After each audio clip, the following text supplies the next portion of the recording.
aanoli balballi haajaamu falfalli taphattuu qoosaati haftittii gosaati geettu arreedduudha deemtu bareedduudha intala arseeti hintala arseeti qaalii qaaloftuudha intala arseeti qaanii qaanoftuudha hintala arseeti tan qaaniin ibsine hintala arseeti tan homtuun jiksine hintala arseeti ishiin qabdu duudha hintala arseedha barbaaddadha fuudha.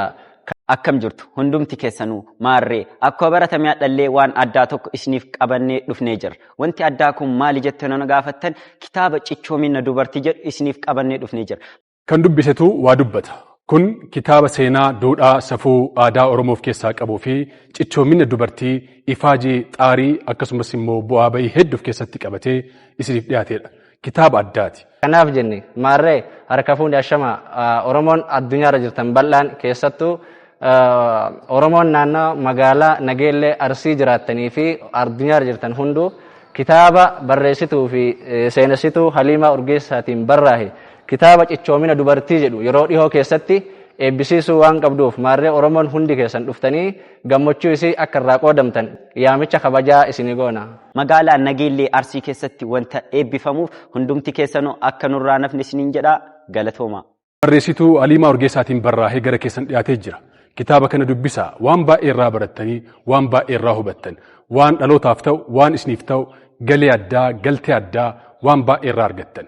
Kitaabni kun ifaajee fi xaarii waggoottan dheeraadhaan booddee barraahee as ga'ee jira. Eebbi kitaaba yeroo dhiyoo keessatti waan ta'eef hundi keessanuu keessattuu dubartoonni kitaabni kun isiniif barraahee waan ta'eef cichoomina dubarteedha. Dubartiin maal akka ta'e kan adda baasu waan ta'eef keessummoonni bal'aan aartistiin, gaazexeessaan, seenessaa fi abbootiin kabajaa hedduun namoonni ijaa gurraaf dhageettadhaaf tolan hedduun isaanii waan irratti argamaniif dhuftanii gammachuu kan akka nu faana qooddamtan yaamicha kabajaa isiniif goona. Kitaaba asoosama qofaan barraa'e osoo hin taane seenaa dhugaa irratti hundaa'ee bu'aa bahii hedduu keessa darbee isin bira gahee jira. Kitaaba kana bitadhaa dubbisaa guyyaa eebbaa immoo irratti argama. Guyyaa dhiyoo keessatti magaalaa Nageellee Arsiitti waan eebbifamuuf maatii fi firoottan keessan wajjin jaalala keessan wajjin taatii gara galma aadaa bulchiinsa magaalaa Nageellee Arsii koottaa irratti hirmaadhaa dubbisaa waa irraa qayyabadhaa. Ashama harka fuunee hawaasa kiyya jaalatamaa fi kabajamaa baga jiraattanii baga jiraannee isiniin jechaa. Maqaan kiyya Haliimaa Urgeessaa jedhama. Dhalattuu magaalaa Nageellee Arsiiti. Kitaaba cichoomina dubartii jedhu akkasuma ergaa gurguddaa of keessaa qabu asoosama bareedaa dargaggeessaa fi dargaggeettii lafaa dhufaaf qabadhee biyya ormaa irraa balali'ee as magaalaa Nageellee Arsii waan qubadhee jiruuf warroonni qaamaan argamuu dandeettan hundi keessanuu yeroo dhiyootti eebbifamuu waan deemuuf akka dhuftanii nurraa qoodamtan jaalalaa fi kabajaa isin gaafadha. Kitaabichi cichoomina dubartii jedha. Asoosama ergaa gurguddoo of keessaa qabu. Kanaaf akka nu biratti argamtanii guyyaa keenya nuu bareechitanii kitaabichas gumaata biyya ormaa irraa qabannee isin dhufne akka nurraa fudhattanii fi akka nu jajjabeessitan jaalalaaf kabajaan isin gaafadha.